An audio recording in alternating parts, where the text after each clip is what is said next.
This week in Batman, we've got some catching up to do on Batman vs. Superman, Suicide Squad, and the whole DC cinematic universe. And guess what, guys? Gotham is back, so all is right in the universe. I'm Eli Wilbur. I'm David Troutman. And this is Waiting for Batman.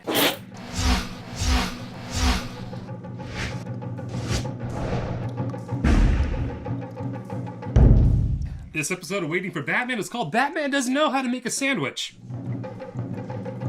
Welcome back, guys, to Waiting for Batman. I'm so sorry that we've taken this long of a break. A lot's been going on, but hey, look, Gotham hasn't been around, so what's the point? First of all, two new things, obviously. One, we're in a new villain's lair. I'll explain that in a later episode. But here's the main course, guys. Feast your eyes. David Troutman. Welcome, sir. You probably already know him as Metal Trout 9. He's been in the comment section trolling the hell out of me on other episodes of Waiting for Batman. Something to do on a Tuesday night. Look, we got a lot of things going on in the Batman universe. We're going to review the hell out of this last episode of Gotham. But what's your quick one-sentence synopsis? What did you think of this last episode? It was a good episode. I'm happy it was back on. I was expecting a little more. After a long hiatus, there's only 3 episodes left. 2 now. Yeah, I was 3. No, it was 4, now it's 3. Okay, it's 3. Well, anyway, they don't have a lot of time to...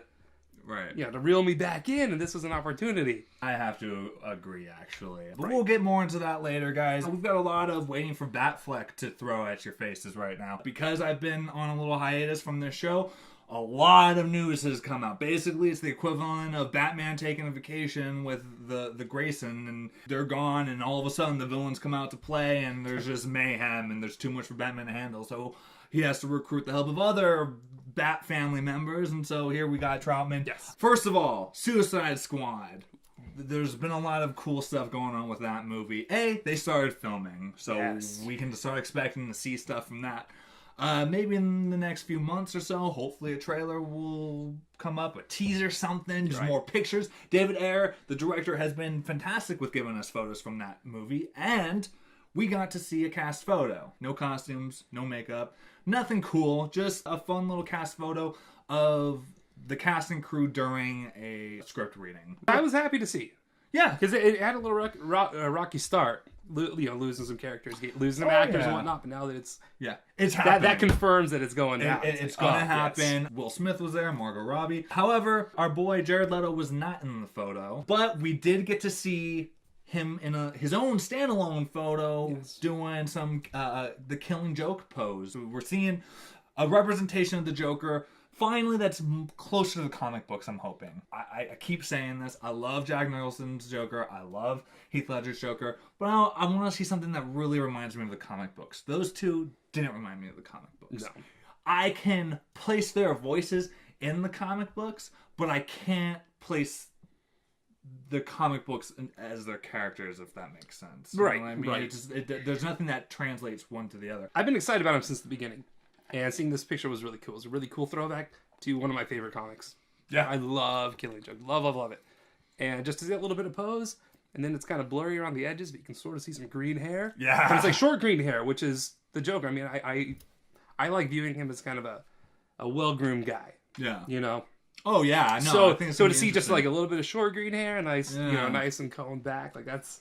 We're going to see classy Joker again. Yes. And I think that's exciting. Harley Quinn is part of this universe, so I'm really excited to see how that's going to translate and where that's going. It's just, there's a lot of coolness happening, and I'm excited for that. Elsewhere in the DC cinematic universe, The Flash gets their potential director. It sounds like, it doesn't sound super confirmed, but from what I've heard, The Flash, which a lot of people have been really pushing hard for it to be more along the lines of the TV show. People want to see the TV show turn into a movie, and I get that. But they've already said, no, we're not doing that. We're not going to do what Marvel's doing. Maybe we'll do multiverse, but right now it's all separate. And I think that's fine. It seems that they've tapped the creators of the Lego movie. Awesome. Yeah. Those guys know what they're doing, especially when it comes to DC comic book characters. Yeah, they're familiar. They are the reasons that Lego Batman is getting a spinoff. That's fantastic. And man, look, like people were pissed when they got the snub at the Oscars. The interactions between the Green Lantern and Superman are they're good. They didn't need to be there, but they're good. So obviously there's love. Yeah, there's love for it. But then Lex Luthor, he's bald, guys. It's for sure. We weren't sure if he was going to be bald or not. Some people were like, no, Jesse Eisenhower's not going to shave his Eisenberg. I'm sorry, Eisenberg. He's not a president. Yet. Lex Luthor becomes president. Okay. Screw it, he's Eisenhower. He did it. He shaved his head. He looks awesome. He looks hard. I mean, not even shit. I mean, he bicked that. Like, bicked it. It's gone. He looks like a bald dude. He looks like Lex Luthor. Yeah, which is exciting. I mean, they put out a picture of it. I mean, and they went all out on this picture. It's on like Entertainment Magazine and all that. He looks like he's in a prison jumpsuit, which is exciting to know, because we're not sure if that's either for Suicide Squad or if that's for Batman vs Superman. Oh, good point. I was thinking about that. I'm like, well, maybe he's in prison with the Joker or something. Yeah, with the Joker. So we'll see. I like not knowing what the story is going to be. Unlike for now, freaking Avengers, Age of Ultron. I feel like I already know everything I need to know about Age of Ultron. I almost feel like I don't need to see the movie at this point, because I feel like I know everything that's going to happen. I'm really excited about this Lex Luthor. When I first heard Jesse Eisenberg, I was he just seemed like the little kind of twerpy guy. Mm-hmm. But seeing him in this picture, he doesn't look like the hardened Lex Luthor we're used to, and I'm excited about that because I want to see how he becomes. I don't want to say less intimidating. I guess a little less intimidating. It's a terrifying picture. Right. He's still a little less intimidating than what we're used to. Mm-hmm. So I want to see why it takes so many superheroes to stop this guy. Yeah. I want to see what he has up his sleeve to make him the menace that is Lex Luthor. Two things, man. Yep. Exoskeleton and the Injustice League. And Otis. Yes. No, we used to do this as kids. Like, he'd be playing Superman, his brother's Green Lantern, and it's like, David, you can be Otis. Yeah. Okay. All right. I'd be playing Transformers with my brothers. They're like, you're the GoBot. Thanks. That's worse than Otis. I'll just go inside. Away from the DC cinematic universe, we're stepping into enemy territory. Marvel, guys, if you have not watched Daredevil, stop this. Yeah. Stop watching this right now. Pause it. Keep it on. Yeah, pause it. Yeah, like pull up a new window. We're gonna make this face. Pause it on that face, and then go watch Daredevil. Okay, so then that way, when you're watching Daredevil, you can look at your computer screen and see us and see that we're excited that you're watching Daredevil. I'm 6 episodes in. How many are you in? 10. So I just have a couple more. I think 2 or 3. It's a 13 episode run on Netflix. It's all there, waiting for you in its prime. It's probably the best thing to come out of Marvel. I will definitely say that. Yeah. And look, this is coming from without just being a giant CG spectacle. Right. I mean, it is insane. I love the Avengers. I liked the first one. I'm really excited to see Age of Ultron. I have my problems with those. I don't have any problem with Daredevil. No. Not at all. I liked the movie. But what the TV show does, it takes the best of the movie. Because the movie... With the credits? What the movie had going for it was that it was trying to be dark and gritty. It just couldn't be because of the... At the time, Ben Affleck in a suit. Well, no, you weren't allowed to make a comic book movie dark and gritty. That wasn't until Batman Begins happened. Batman Begins was the first time we got to see comic book character taken seriously. Daredevil was trying to do that, but then it couldn't do that. So it didn't know what it wanted to be. It was trying to be serious, but then at the same time, it was trying to be goofy, and it didn't work. They took the best of that and they made it work. Vincent D'Onofrio is hands down the best super villain to come out of the DC universe, the Marvel universe. That guy I love him. He is terrifying. He's terrifying and sensitive and adorable. Yeah, like I just love everything about Vincent D'Onofrio. That is a layered dude, and I love every layer of it. He is the best super villain in the Marvel universe right now. I'm gonna throw that out there. And he's not even a super villain. He's just a villain. The fight scenes in that are hands down the best fight scenes in TV. If you like fight scenes, if you like violence, watch this show. And I'm gonna throw this comparison out there. This is the Breaking Bad of the comic book universe. Yeah. Go watch it. Check it out. We're gonna do. I have an idea. I want us to do a whole episode of Villains of YouTube where we talk about it. And what we love about it. And then we're going to do commentary over every episode. Stay tuned for that. That will happen in the near future, but go watch it. Yeah. Now, for the meat of the show, the Gotham review. Yay! All right, guys. Now diving into the Rogues Gallery, because this is where we talk about Gotham. This is where we review the week's episode. It's been a while. It's been a few weeks since the last episode of Gotham. The last one was like the first week of March. Yeah. So yeah, like a full month. Throws off my routine, baby. Yeah, it throws off the routines. Yeah. It makes me need more Batman in my life. It just makes everything bad. But it came back. First impression. Yeah. I was happy it was back. I was glad it was back. I felt good after watching it. It was like, okay, cool. Yeah. But then as I'm writing my review and taking my notes, I'm like, it felt more like setup than anything else. Absolutely. This is especially after me watching 6 episodes of Daredevil and going, okay, cool, Gotham's back. And then I'm like, oh. Yeah. I kind of wish that I'd waited to watch Daredevil until this season was over, because now it's like... Yeah, sort of. At the end of the day, it makes me wish that Gotham was being produced for Netflix. Yeah. And that's where Gotham hurts from time to time, is that it's on network, and so you just can't do some things. But overall, man, it's still a great show, and there's still some great stuff to talk about. So let's dive right in. Fish Mooney's storyline heavily focused on this episode. Yeah. But there were some problems with it. Yeah. Yes. So first of all, she's trying to escape the doll maker's giant mansion on the island. Yeah. Now, this mansion looks pretty awesome and pretty high tech. Yeah, it should be a fortress. Am I right? Yes, in thinking so. She escapes this multi-million-dollar fortress by finding the one door with like a 400-year-old brown rusted lock on it. Breaks it with a spoon or something that she found laying around, and then she opens the door and an alarm goes off. So that means it was current enough to install an alarm system onto. Yeah. But not a proper lock. It was like just an ancient padlock. Yeah.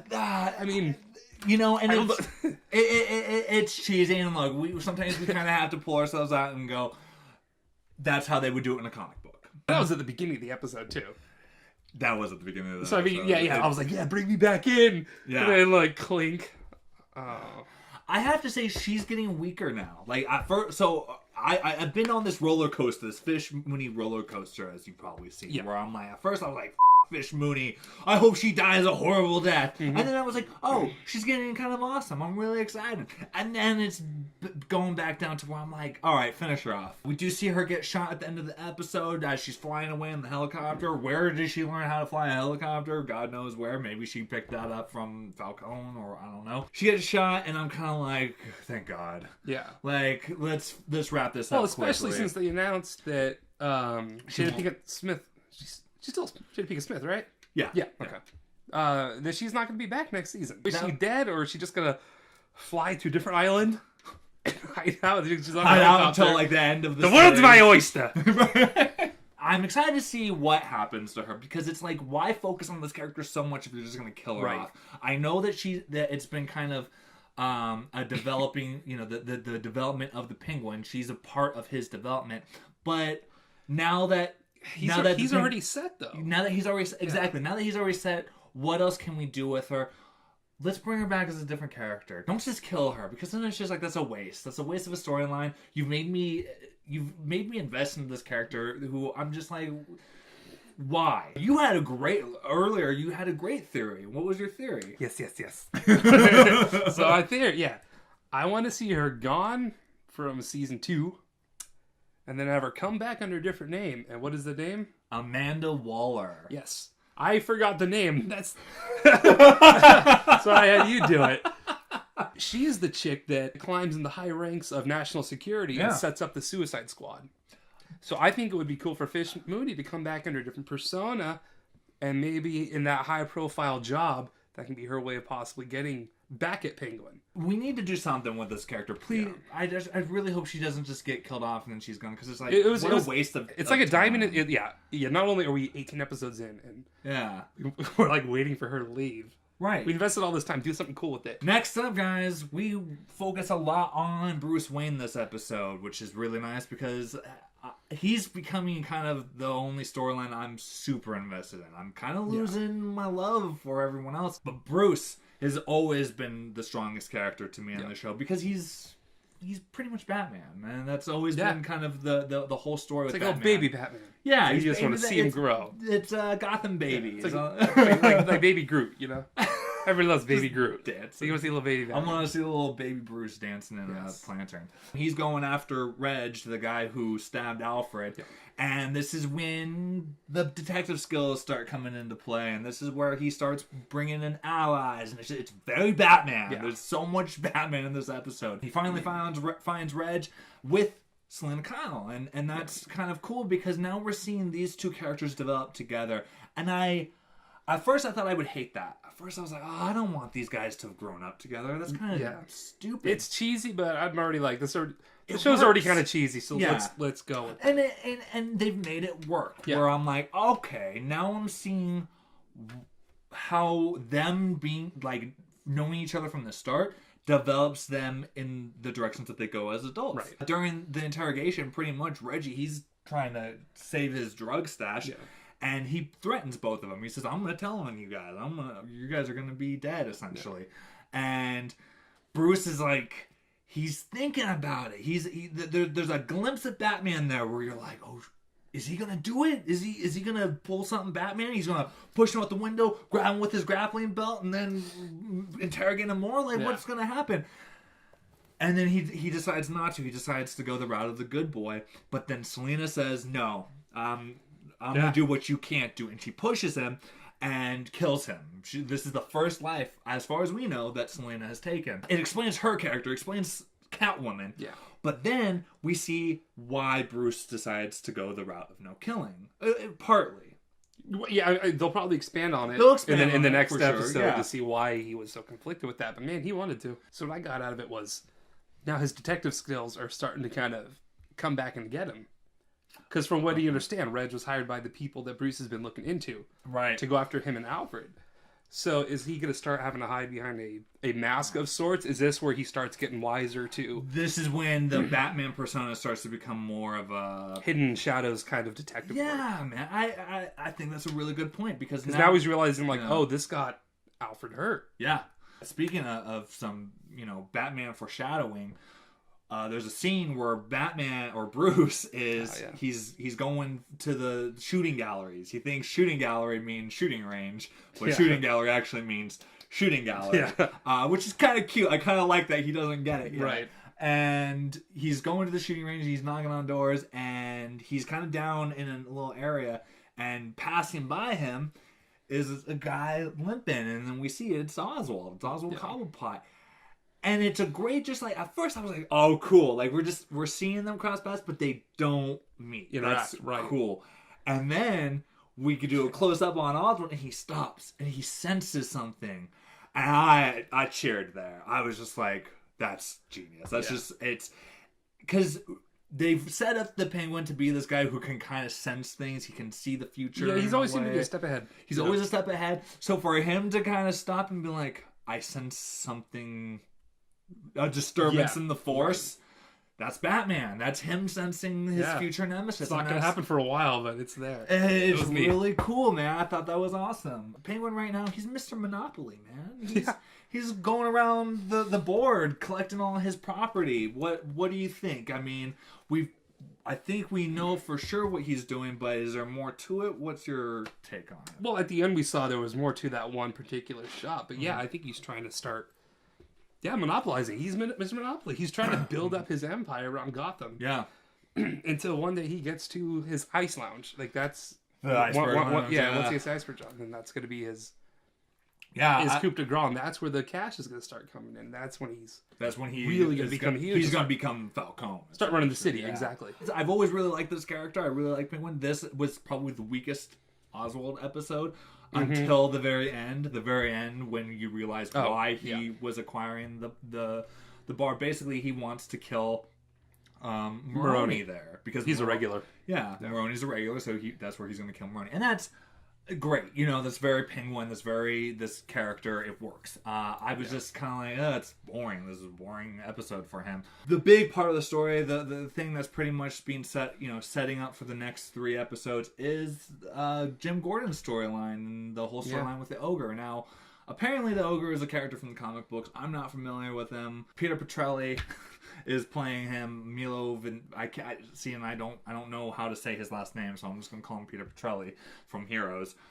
He is playing basically the villain for the next few episodes, and he's a serial killer he basically acquires girlfriends, makes them live with him and make him dinner, and then when he's finally like, it's not working, I don't think the sex is that good, the lamb might suck, he kills the out of him, and he's a nasty guy, but the show should be on Netflix because that character needs to be bloody. We need to see more just nasty stuff with him. Like, I get that he's messed up in the head, but I just need to see him work, and I know that sounds messed up, but it's like, we're in that day and age where it's show don't tell. I want to see it, if we're showing people getting their fingers cut off, why can't we show him do what he does? Harvey, at the end of the episode, he puts it all together. Harvey Bullock, not Harvey Dent. He puts it all together, realizes that it's the Ogre who committed this crime, and you don't go after the Ogre. He explains all this to Jim. Then he starts to wonder, how did Jim get this case?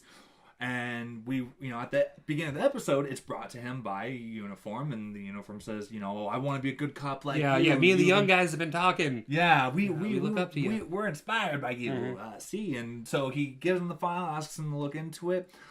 Then we find out that this cop was set up by Commissioner Loeb. I like this Loeb. I like that he's a scumbag. I like that he's kind of evil, and so we're kind of setting him up to be a mastermind in a way. And you kind of have to be in order to be the corrupt commissioner of Gotham City. Right. Gordon is not happy about that. Yeah, he becomes Batman. He becomes Christian Bale Batman at the end. Right. He goes, "You set me up." Yeah. You. It's kind of scary. Yeah, I was teasing it, but it was kind of a shot. I want to point this out because I don't know if anyone else noticed it, because he's with 2 dressed up policemen. The commissioner before Gordon comes in and demands that pay raise. Yeah. There's 2 uniforms with them, and they're in proper dress. Yeah. He tries to push Gordon away. There's the one uniform.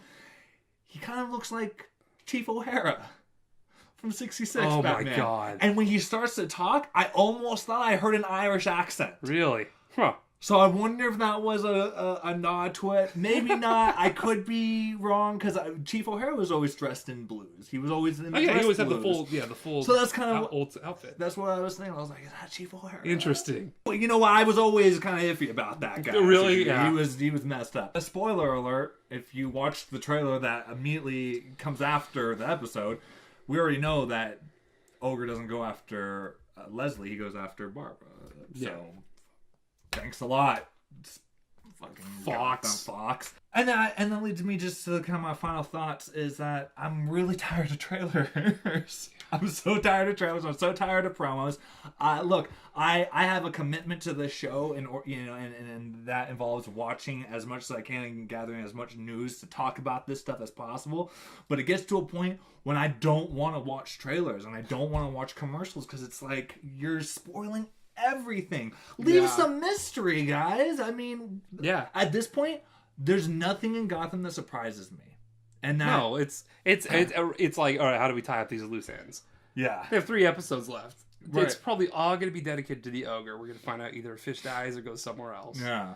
So there's no more surprises. Just like, all right, how are we going to finish this up? Yeah. We'll see. We'll see if we get surprised by these next 3 episodes. Yeah. That's it. So, hey, guys, next week, we'll be talking about Gotham again. Hopefully we'll get some new Bat news. Hopefully new movie news. We'll see. But until next time, I'm Eli Wilbur. I'm David Troutman. And this has been Waiting for Batman here on Villainous Entertainment. We'll see you guys next week. Bye.